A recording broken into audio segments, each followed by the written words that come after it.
I am Rue. And I'm Duck. Let's begin our little etude. Do you have your notes, Duck? The first point of interest is Tchaikovsky's ballet Sleeping Beauty. Considered by some as the pinnacle of 19th century ballet, it is based on the fairy tale La Belle au Bois Dormant from a collection by Charles Perrault. Miss Polemoni was amazing as Princess Aurora. There were other versions, but none matched the grandeur or elegance of Tchaikovsky's production, which premiered in 1890. Did you know that King Louis XIV was a ballet dancer? That's so funny.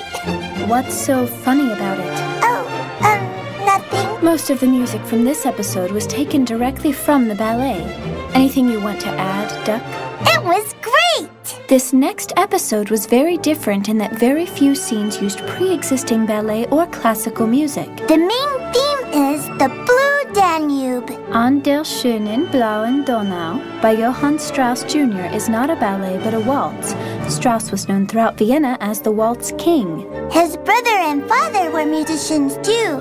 Whenever Strauss thought of a tune, he would write it down on whatever was available, including his own shirt cuff. Wow! This episode also introduces us to Princess Créhy, the Crow Princess. Her entry music is Je m'en pédis by Eric Satie of France. Satie had great influence on Debussy and Ravel, but his own compositions are less well known. Well, with names like Chilled Pieces and Driveling Preludes for a Dog? So you did read up. Oh no, Lily told me that. Our next motif comes from the tragic love story of Romeo and Juliet. A love never to be. What exactly were you doing there? That looks awful suspicious. There's nothing suspicious about it. I just wanted to ask Muto about who wrote the Romeo and Juliet overture.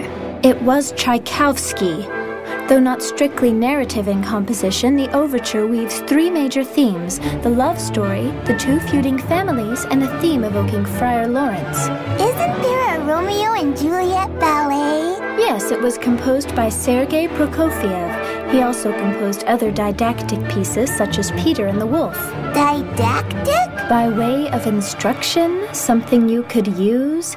Our last episode's music comes from Mussorgsky's Pictures at an Exhibition. This is also the episode where Miss Gotet tries to get Mr. Cat to marry her. I don't think that's any of our business. Her music is the overture from The Marriage of Figaro. Pictures at an Exhibition was written for piano in 1874 by Modest Mussorgsky after the death of his painter friend Victor Hartmann.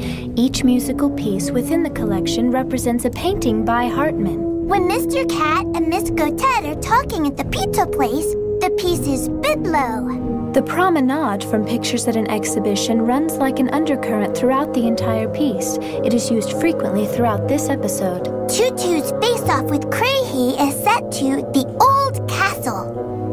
You know, there's something about that Créhy.